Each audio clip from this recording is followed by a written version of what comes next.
የልጅ አንደበቱ ማን ናት? እናቱ ናት። የልጅ አንደበቱ ምን ማለት ነው? የልጅ አንደበቱ ማለት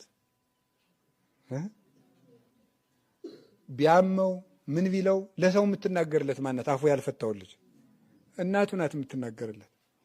ልጅ እያለን ታስታውሳላችሁ? እናንተ አላረጋችሁ ይችላል። እኔ ለራሴ ሕፃን ሆነን የምናረገው ነው።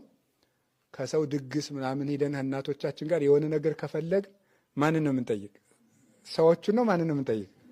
እናታችን ነው። ጠጋ ብለን ያንን ነገር እንዲሰጡ ንገሪልኝ የምንል ማለት ነው። ስለምንፈራ እንድትናገር የምናስቸግር ማንን ነው? በሰዎቹ ቤት ራሱ ካላመጣሽ ብለን የምናለቅስ ማን ቤት ላይ ነው? ማን ላይ ነው? እናታችን ላይ ነው የምናለቅሰው። እና የልጅ አፉ ምኑ ናት? እናቱ ናት። እመቤታችን የኛ አንደበታችን ናት። የኛ አንደበታችን ናት። ልጅ የሚያስፈልገውን አያውቅ፣ የማያስፈልገውን ሁሉ ነው የሚጠይቅ። የማያስፈልገውን የሚጠቅመውን የምታውቅለት ማን ናት? እናቱ ናት። እኛ የሚጠቅመንን አናውቅም። የሚጠቅመንን የምትለምንልን አንደበታችን ማን ናት? እመቤታችን ናት።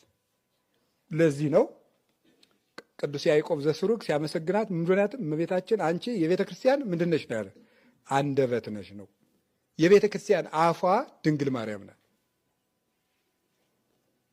ፍጥረትን ሁሉ ወክላ ለልጇ ጸሎት የምታቀርብ፣ የእኛ ጸሎት ባይሰማ እንኳን በእሷ በኩል ጸሎት ይደርስልናል። ለልጇ ያርጋል፣ ተሰሚነት አላት።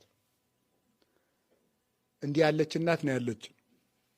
ቃና ዘገሊላ ላይ እንደምታስታውሱት እነዚያ ሰዎች ለኢየሱስ ክርስቶስ ሂደው ጠጅ አልቆብናል ብለዋል አላሉም? ማናት አንደበት የሆነቻቸው? እመቤታችን ናት።